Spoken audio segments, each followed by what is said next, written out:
बोलिए चर्या शिरोमणि आचार्य गुरुवर श्री विशुद्ध सागर जी महाराज जी की जय। बोलिए मुनिवर श्री सुप्तम सागर जी महाराज जी की जय। बोलिए मुनिवर श्री प्रणव सागर जी महाराज जी की जय। पूज्य मुनिश्री के द्वारा समीचीन विकल्पों का सम्यक समाधान यूट्यूब पर और फेसबुक पर सुपर अवार्ड चैनल के माध्यम से जुड़े हुए सभी दर्शकों को मेरा सादर जय जिनेन्द्र।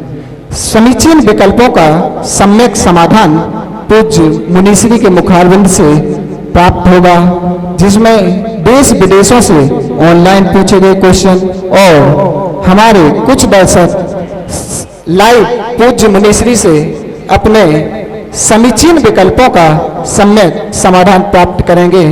तो देर ना करते हुए चार पंक्तियां पूज्य मुनिश्री के चरणों में सौंपता हूं कि पतित पावन तरण तारण मेरी फरियाद सुन लेना, कि पतित पावन तरण तारण मेरी फरियाद सुन लेना, तेरे चरणों में मस्तक है मुझे अपना बना लेना, तेरे चरणों में मस्तक है मुझे अपना बना लेना।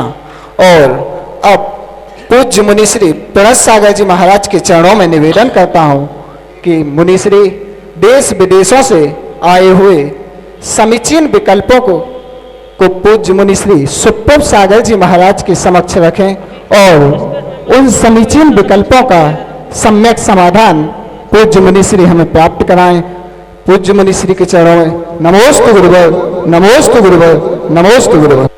ओम नमः सिद्धेभ्यः पंच परमेष्टि भगवान की परम पूज्य आचार्य भगवंत गुरुवर विशुद्ध सागर जी मुनि महाराज जी की परम पूज्य मुनिश्री सुप्रभ सागर जी महाराज जी की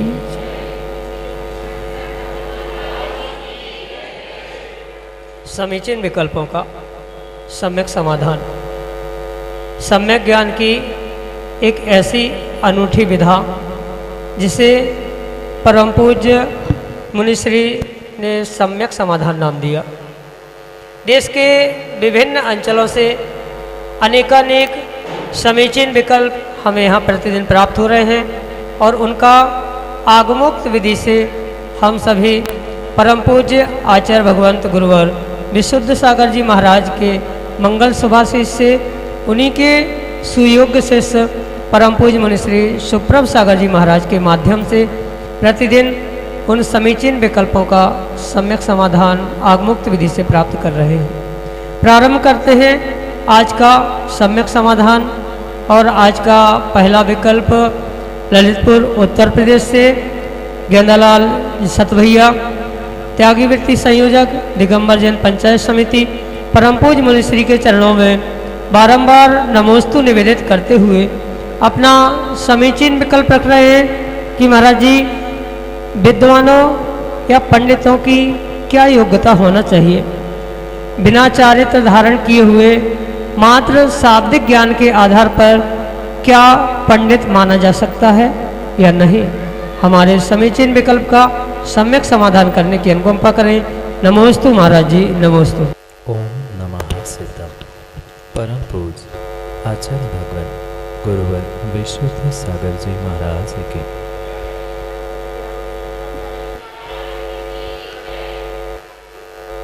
आगम में 3 शब्द प्राप्त होते हैं, पंडित, विद्वान और ज्ञानी। आचार्य भगवंतों की अपेक्षा से इन तीनों में बहुत अंतर है। जो मात्र शब्दों को जानकर डिग्री प्राप्त कर लेता है वह पंडित है।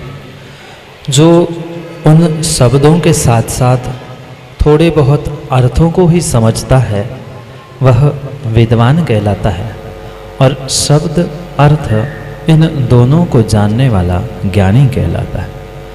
वास्तव में जो आज मात्र कहीं डिग्री प्राप्त करके झोला छाप पंडित बनना मतलब किसी ज्ञानी की पहचान नहीं है।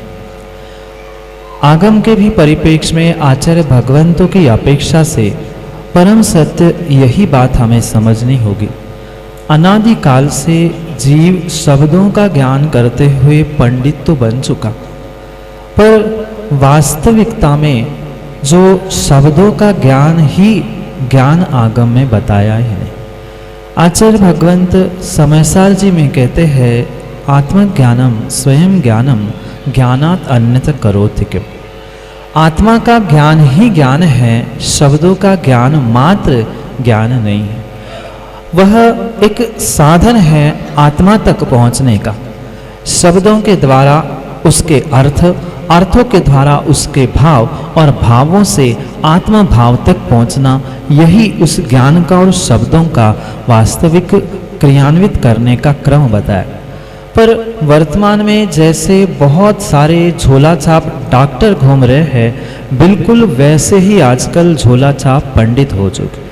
चंद पंक्तियों का ज्ञान, गाथाओं के ग्रंथों के चंद गाथाओं को उठाकर उसका ही ज्ञान कर लेना किंचित भी ज्ञानीपना आगम के परिप्रेक्ष्य में नहीं है। ज्ञान करने के लिए चारों अनुयोगों की, प्रत्येक आचार्यों के उन ग्रंथों पर श्रद्धान करते हुए, विश्वास करते हुए जो तत्वों के प्रति रुझान और निर्णय है, वास्तव में वही विद्वत्ता या ज्ञान का प्रतिफल कहा जा सकता है। इसलिए आपने जो विकल्प रखा है मात्र क्रिया में नहीं है, ऐसा वह शब्दों का ज्ञान उनके मात्र अर्थ का साधन होगा, पर अर्थ का साधन नहीं हो सकता। स्पष्ट आचार्य भगवंत कहते हैं, जो शास्त्र जीवी है और शस्त्र जीवी, दो बातों को समझना। एक शास्त्र जीवी और शस्त्र जीवी, इन दोनों से निर्ग्रंथों को आहार लेने के लिए वर्जित का। यानी जो शस्त्र अस्त्र का व्यापार करते हुए, हिंसक व्यापार करते हुए अर्थ कमाते हैं, द्रव्य कमाते हैं, उनसे, और जो शास्त्र बेचकर या जिनवाणी बेचकर, चाहे मुख से चाहे इस ग्रंथ रूप में किसी भी प्रकार से अगर शास्त्र बेचकर पैसे कमा रहे हैं, तो वह शास्त्र जीवी कहलाते हैं, और शस्त्र बेचकर जो जीवन यापन कर रहे हैं, वह शस्त्र जीवी कहलाते। इसलिए शास्त्र जीवी और शस्त्र जीवी को आगम और आचार्यों की अपेक्षा से किंचित भी योग्यता प्रदान नहीं की गई है। इसलिए इन बातों को निर्णय करते हुए आपके लिए यही संक्षेप से सम्यक समाधान है। पंडित, विद्वान और ज्ञानी, इनमें बहुत जमीन आसमान का अंतर है। हमें आत्मज्ञानी बने बिना हमारे आत्मा का कल्याण करना संभव नहीं है। शब्दों के पंडित अनेक बार बने, पंडित के साथ विद्वान और ज्ञानीपना भी हमें प्राप्त करना होगा। बिना चर्या के मात्र चर्चा शब्दों की कर लेना, ये किंचित भी पांडित्य नहीं है, क्योंकि शब्द एक क्षयोक्षमिक ज्ञान है। वह एक त्रियंश को भी प्राप्त हो सकता है, पर मनुष्य बने हैं तो आत्मा का ज्ञान प्राप्त करना यही लक्ष्य है। और जिसने आत्मा का भान और आत्मा का ज्ञान प्राप्त कर लिया है, वही जो आगम में लिखे हुए व्रत, साधन आदि है, उनको धारण कर सकता है। जो बिना उन व्रतों को, नियमों को पालन किए हुए मात्र पंडित बनकर गाल बजा रहा है, क्योंकि वर्तमान की अपेक्षा में जो अनेक स्थानों पर आपने सुना होगा, पंडित वही जो गाल बजावा। राकेश जी, यह पंडित नहीं है जो गाल बजाता है, यानी मुख की खुजली। आगम में इतने खोटे शब्दों से उनको, इनके विषय में लिखा है कि अगर क्रिया में किसी व्यक्ति के वह चर्या में ज्ञान नहीं है, ग्रंथों की कोई क्रिया नहीं है, यहाँ तो बढ़िया पंखे, कूलर, एसी, बिस्लरी का पानी पीते हुए आत्मा की बातें कर रहे हैं, इंद्रिय भोगों को छोड़ने की बातें कर रहे हैं, पर किंचित भी उनका भोगों से दूर होने का रुझान नहीं है। ऐसे पंडितों को आचार्य भगवान कह रहे हैं, वे अपने मुख की खुजली खुजा रहे हैं। ऐसे खुजली खुजाने वाले पंडित बनने से काम नहीं होगा। और वास्तव में अगर राजेश जी, पाकेश जी, पंडित बनना ही है तो आत्मा का पंडित बनो। पंडित मरण करने वाले पंडित बनो। ऐसे निर्ग्रंथ पंडित बनोगे तो ही कल्याण होगा, यही समाधान। अगले विकल्प के लिए हमारे सामने है मरौरा उत्तर प्रदेश से दीपक जैन, जो कि अपना समीचीन विकल्प परम पूज्य मनीश्री के समक्ष रख रहे हैं। पूज्य दय गुरुदेव के चरणों में मन वचन काय से भक्ति भाव से बारंबार नमोस्तु नमोस्तु नमोस्तु। हे गुरुदेव, मड़ौरा में आप पधारे, पुनः पधारे, उसके लिए बहुत बहुत धन्यवाद, बहुत बहुत आभार। ऐसा अनुभूति हो रही है कि जैसे स्वयं कुआं प्यासे के पास आया है और हमारी जिज्ञासा का समाधान आते ही चालू हो गया है। एक छोटी सी जिज्ञासा हम आपके चरणों में रखना चाहते हैं, कृपया समाधान करें। हे गुरुदेव, हमारी जिज्ञासा है कि जब यह जीव आयु कर्म को पूर्ण करके वर्तमान शरीर को छोड़कर नवीन शरीर को धारण करता है तो उस शरीर के अनुसार अपना आकार धारण कर लेता है। सिद्धावस्था में सिद्ध परमेष्टि जो होते हैं पंचम गति में, वह अशरीरी होते हैं और जीव शरीर को धारण करता है, उस आकार से लेता है, वह आकार धारण कर लेता है। जब जीव पंचम गति में जाता है तो उसका कौन सा आकार होता है? क्या उनके आत्मा के प्रदेश बिखर जाते हैं या कहीं एक समूल हो जाते हैं? किस प्रकार से रहते हैं? हमको पढ़ने में आता है कि एक माही एक राजे, एक माही अनेक नौ। तो हे गुरुदेव, हमारी जिज्ञासा है कि सिद्ध पंचम गति में जीव के क्या आकार होता है या निराकार होते हैं तो किस आकार में होते हैं? हे गुरुदेव, कृपया हमारी जिज्ञासा का समाधान करने की कृपा करें। निक्कम्मा अट्ठगुण किंचुना चरमदेहदो सिद्धा लोयज्ञ ठया नीचा। इस प्रकार से गाथा देते हुए आचार्य भगवंत नेमीचंद सिद्धांत देव ग्रंथराज द्रव्य संग्रह में सिद्धों की उस पंचम गति के विषय में कहते हैं निक्कम्मा अट्ठगुणा, जिन्होंने आठों कर्मों का नाश करके जो निक्कम्मा हो चुके यानी निष्कर्म हो चुके, कृतकृत्य हो चुके, ऐसे सिद्ध परमात्मा किंचुना चरम देहदो सिद्धा, जो सिद्ध बनने के पूर्व की चरम अवस्था यानी अंतिम मनुष्य पर्याय थी, उस अंतिम मनुष्य पर्याय का जो आकार होता है उसी आकार के वह सिद्ध भगवान हुआ करते। जैसे आपने कभी गुजिया खाई होगी, गुजिया बनते हुए जो गुजिया का साँचा होता है, अंदर गुजिया होती है, बाहर साँचा होता है। जैसे ही साँचा निकलते हैं, साँचे से थोड़ी सी कम आकार की पर आकार उस गुजिया का गुजिये के साँचे जैसा।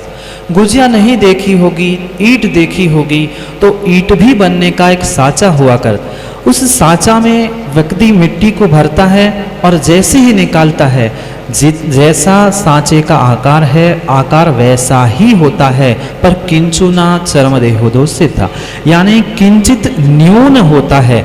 वह रेक्टेंगल जो ब्रिक होती है या ईंट होती है, वह साँचे के आकार जैसी ही होती है, पर थोड़ी सी उससे छोटी हुआ कर। ऐसे ही आत्मा इस शरीर के भीतर है और माना कि इसी पर्याय से मेरे आत्मा को मुक्ति मिल गई, तो इस अंतिम शरीर का जो आकार है बिल्कुल वैसा ही पुरुषाकार उस आत्मा का आकार रहेगा। अंतर इतना है कि शरीर से किंचित न्यून यानी थोड़ा सा छोटा होगा। इसलिए शरीर में कुछ पोले स्थान होते हैं, जैसे कान है, नाक है, अपना मुंह है या आते आदि है, वहाँ भी आत्मा के प्रदेश है, पर वह सब इकट्ठे होते सॉलिड ठोस बन जाते हैं। आत्मा के प्रदेश कभी भी बिखरते नहीं हैं। जितने आत्मा के प्रदेशों से जीव बना है वह आज तक ना कभी कम हुए ना कभी ज़्यादा होंगे। जितने आत्मा के प्रदेश थे, है और उतने ही रहेंगे।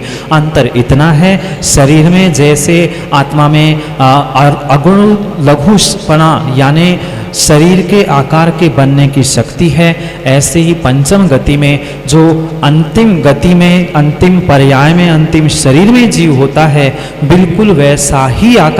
अंतर इतना है, सांचे से थोड़ी सी गुजिया, सांचे से थोड़ी सी ईंट जैसी छोटी होती है, बिल्कुल वैसी ही थोड़ी सी थोड़ा सा छोटा सा आकार, पर वह पुरुष वेद और मनुष्याकार ही सिद्ध भगवान पंचम गति में होते हैं। यही आपके लिए सम्यक समाधान। अगला विकल्प इंदौर मध्य प्रदेश से राहुल जैन परम पूज्य मुनिश्री के चरणों में बारंबार नमोस्तु निवेदित करते हुए अपना समीचीन विकल्प रख रहे हैं। कि महाराज जी क्या सामान्य श्रावक या प्रतिमाधारी श्रावक अपने अंतिम समय में घर में समाधि ले सकता है? अगर ले सकता है तो उसकी प्रक्रिया क्या होगी? सम्यक समाधान के माध्यम से हमारे समीचीन विकल्प का सम्यक समाधान देते हुए हमारा मार्गदर्शन करने की अनुकंपा करें। नमोस्तु महाराज जी, नमोस्तु। राहुल जी, आगम के परिप्रेक्ष्य में समाधि संलेखना का उत्कृष्ट मार्ग तो गुरु के चरणों में ही कहा गया, पर यह प्रत्येक समय संभव नहीं हो सकता।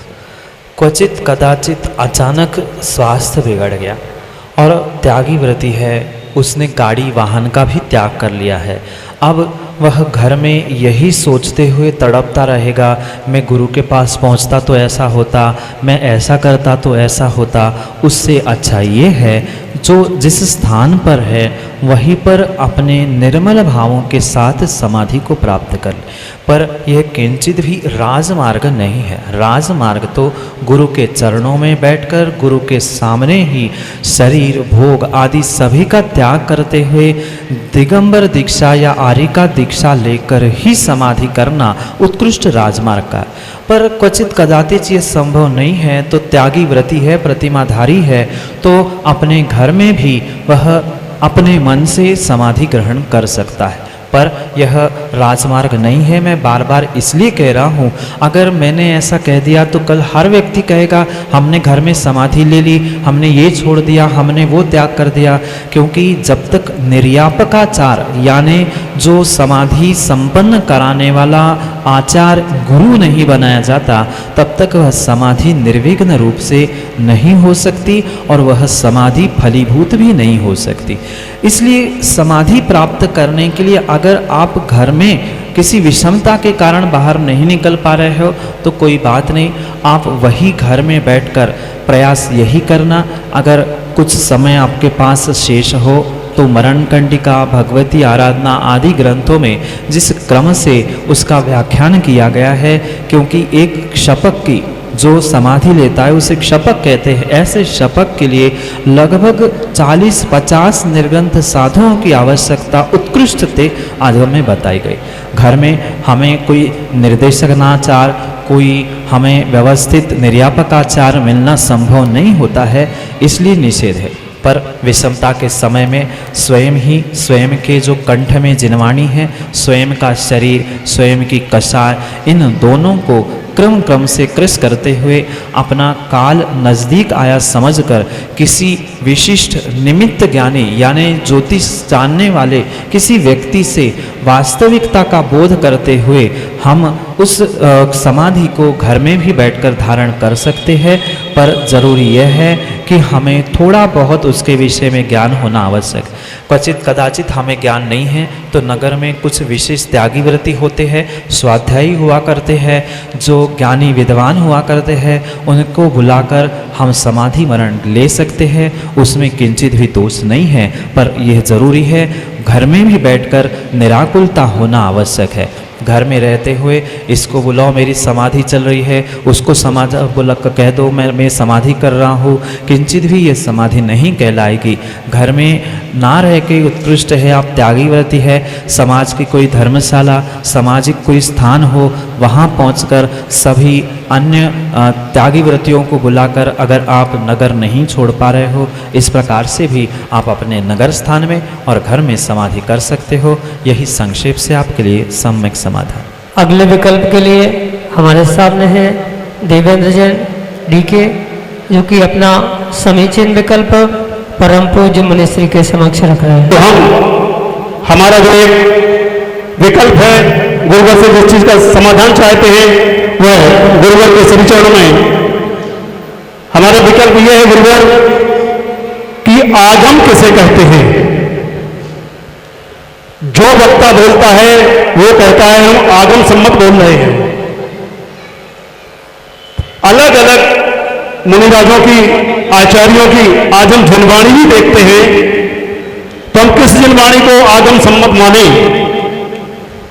इसका समाधान गुरुवर के श्रीमुख से चाहते हैं। तो गुरुवर सब आगम की दुहाई देते हैं, आखिर आगम है क्या। बहुत अच्छा प्रश्न। आज जितने जितने देवेंद्र भाई आगम की दुहाई दे रहे हैं, लगभग उतने उतने ही आगम की बाह्य बातें कर, क्योंकि विश्वास मानना आगम की बात कहने के लिए कोई प्रमाण देने की आवश्यकता नहीं। आगम स्वयं में ही एक प्रमाण है। आचार्य माणिकनंदी स्वामी परिक्षमक सूत्र ग्रंथ में कहते हैं, दो प्रकार के ज्ञान बताते हुए कहते हैं, एक प्रत्यक्ष ज्ञान है और एक परोक्ष ज्ञान।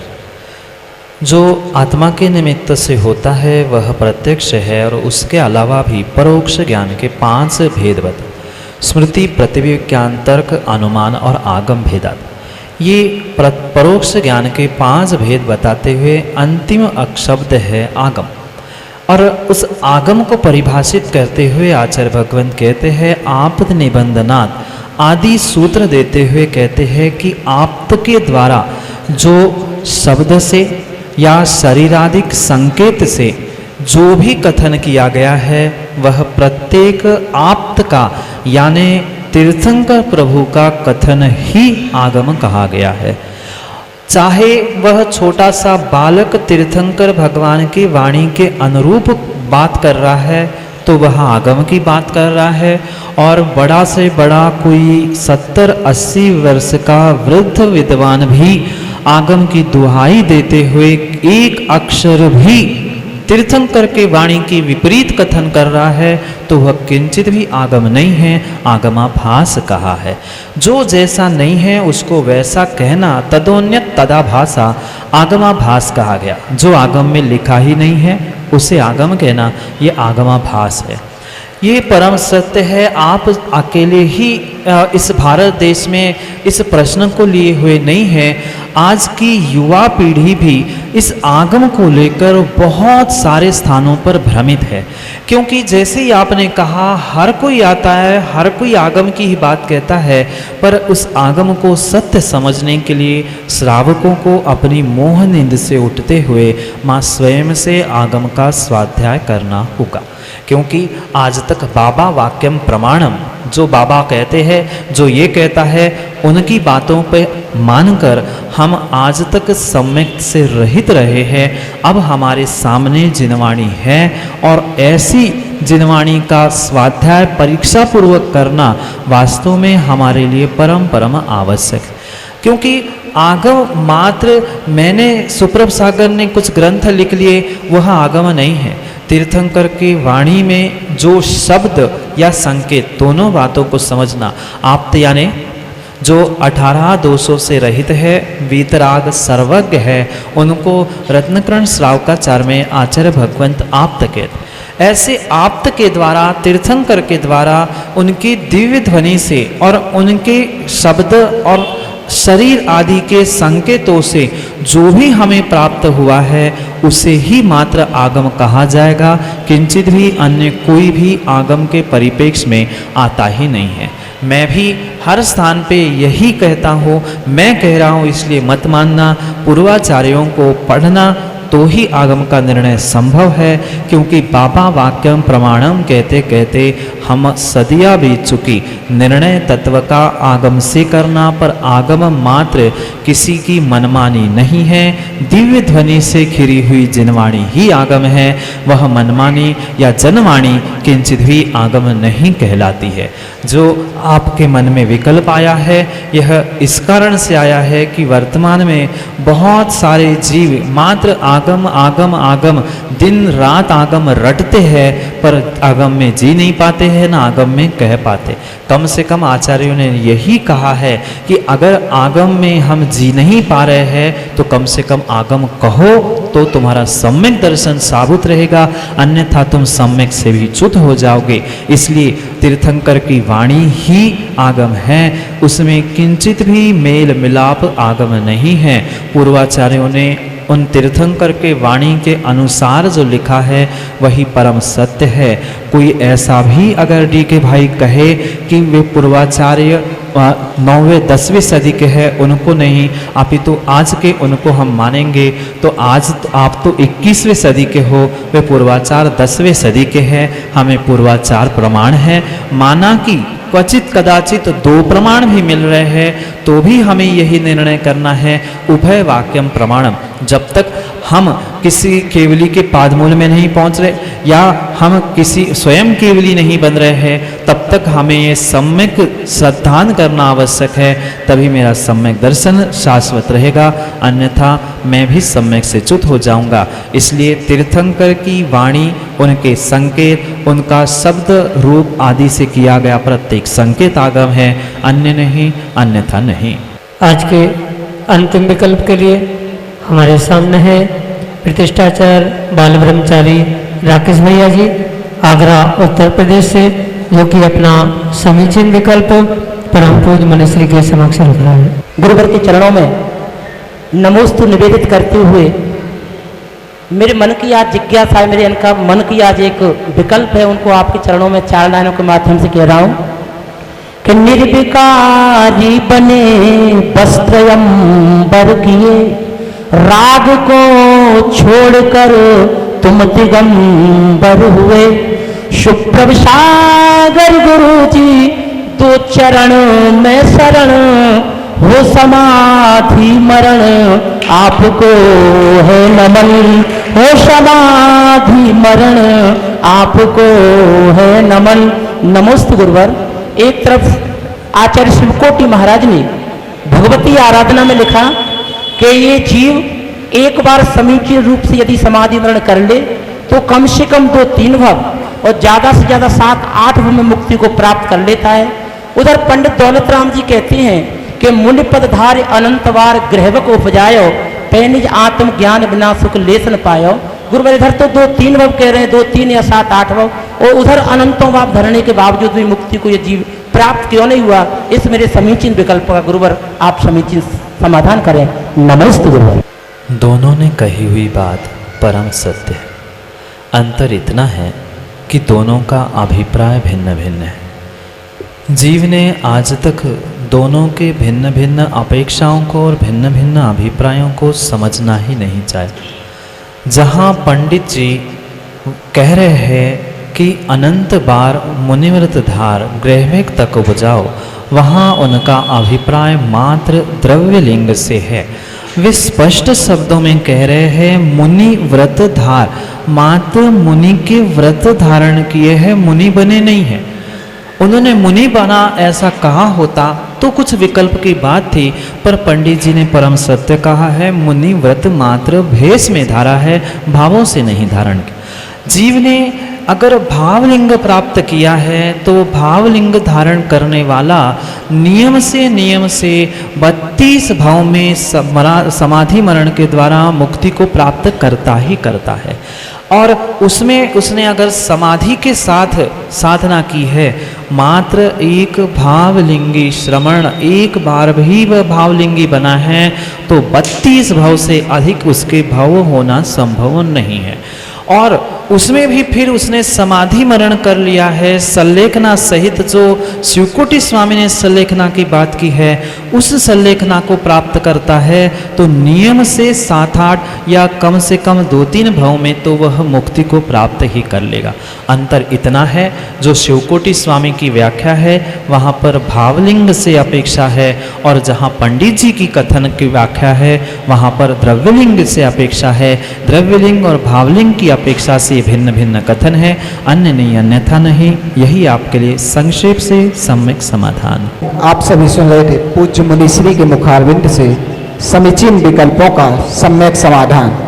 यदि आप प्रतिदिन पूज्य मुनिश्री के द्वारा समीचीन विकल्पों का सम्यक समाधान देखना चाहते हैं तो यूट्यूब पर सब्सक्राइब करें सुप्रभ उवाच। सुप्रभ उवाच चैनल को आप यूट्यूब पर सब्सक्राइब करें, और फेसबुक के माध्यम से भी आप समीचीन विकल्पों का सम्यक समाधान देख सकते हैं। फेसबुक पर सर्च करें सुप्रभ उवाच, सुप्रभ उवाच पेज को लाइक करें और आप समीचीन विकल्पों का सम्यक समाधान देख सकते हैं। यदि आपके मन में भी किसी भी प्रकार का कोई समीचीन विकल्प है और आप पूज्य मुनिश्री के द्वारा समीचीन विकल्प का सम्यक समाधान प्राप्त करना चाहते हैं तो आप हमें निम्नलिखित नंबर पर एसएमएस व्हाट्सएप के द्वारा भेज सकते हैं। हमारे नंबर नोट कीजिए 8707548811। हिंदी में नोट कीजिए 8705584811। दूसरा नंबर नोट कीजिए 7415306441। हिंदी में नोट कीजिए 7415306441। आप अपना समीचीन विकल्प हमें ईमेल के माध्यम से भेज सकते हैं। हमारी ईमेल आईडी है samyak.samadhan@gmail.com। द्वारा नोट कीजिए samyak.samadhan@gmail.com। जय जिनेंद्र।